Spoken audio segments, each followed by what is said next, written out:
sot pra sikurse edhe kryetarë tjerë partive, diskutuam me presidentin, takimi ishte i ftuar nga presidentja. Tema ishte bllokada në kuvend, si me dalë nga kjo bllokadë.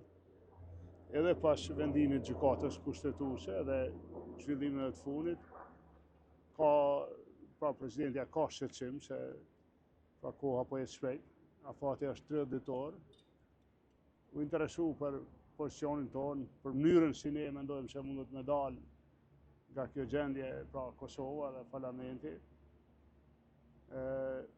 Situata është bukur e rëndë se ne kemi shpresu që pas vendimit të gjykatës do ta shfrytëzon mundësinë vetëvendosje me e kthy praktikën, pra me ndryshu praktikën e votimit, me kthy në votim të hapur, eventualisht edhe atëherë me kalu në kandidat, ai që merr votat me kalu. E ne kemi shpresu që do të mërime të ndonjë kandidat konsensual që do të japshin votat.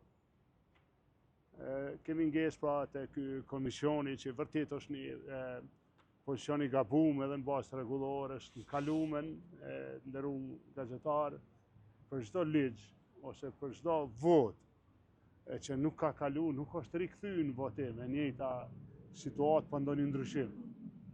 Pra edhe nëse ka pas mundit një grup puna, një komisiona, çka do të qoftë që ka dështuar në votim, nuk është rikthyje i pa plotësuar, i pa amandamentuar.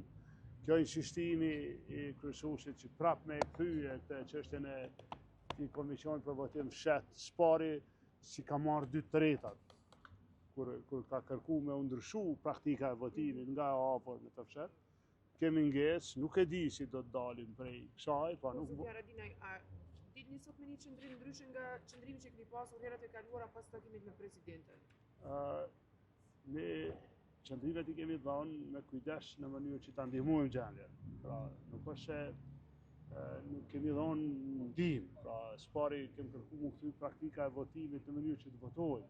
Jo me marrë praktika e votimit që mos me votu, pra që ku të ketë praktika e hapur e votimit, shpresojmë që do të votojmë. Pra, edhe për ata që nuk kemi votë, do të votojmë kundër, po për kandidat konsensual do të votojmë për. Pra kjo është përparësia dhe po shpresojmë që do ta gjejmë një rrugë si mund kthyti te votimi i hapur. Po kam dëgjuar që po punohet edhe për 2 kërkesa për gjykatën, pra për këtë çështjen e praktikës votimit. Gjykatën kushtetuese, po e keqja e kësaj është ato prap marrin kohë, e ne koha po na ec, pra po na shpenzohet. Një temë që u diskutu seriozisht është edhe çka ndodh pas 30 vite. Pra unë po i ndëgjoj plot që po sqarojnë që shpjegimet në kuadrat e vendimit gjykatës, pra aty i referohet disa herë që nuk shkon vendin zgjedhje. Mirë po, një praktikë që unë e di edhe nga përvoja ime ligjore, si e ligjit vendor ndërkombëtar, sqarimet paraprakët të gjitha janë më pak fuqishme se sa pikat e vendimit. Për çdo gjë që është thonë në këtë dokument, kuptohet, nuk është pa vlerë, po nuk është më e fuqishme se pika e vendimit. Aty ku gjykata vendos që afati 30 ditor, tani ky është vendimi. Edhe me këtë rast gjykata e ka forcu shumë këtë 30 ditëshin, që i vjen që ka matutje, pra edhe kjo është një situatë e rëndë, po ta shohim bashkërisht. E falenderova presidenten, ju lutem, unë jam pjesë e opozitës, çdo iniciativë dhe çdo angazhim më të madh të kolegëve të mi opozitar, partive më të mëdha opozitare shqyrtojmë. Pjesa jonë është dëshira me kthy në votim të hapur edhe me votura. A pati një qartësi nga presidentja në lidhje me atë se si e lexon situatën, sidomos tani pas vendimit të gjykatës kushtetuese? Po presidentja nuk ka bërë interpretim të kësaj sepse edhe nuk është detyra e saj. Mirë po ajo thashe duhet ta me judikatuar ajo gjykatës në rast se pra situata mbeten njëjtë në këtë 30 ditë, nëse s'dim me gjithë zgjidhjen tash. Do të jetë sjellja e Lamasës së ti Haradinaj pas që kemi thënë që duhet të ndërmerrni diçka që ta lëni këtë praktikë. Do të keni ndonjë aksion ose diçka të kryer seancave të ardhshme apo thjesht do të presni desat në telefonit që është caktuar nga gjykata kushtetuese? Spari ka një situatë çuditshme, jo keni pa kryesuesi sillet në mënyrë arbitrare, zoti Dehari.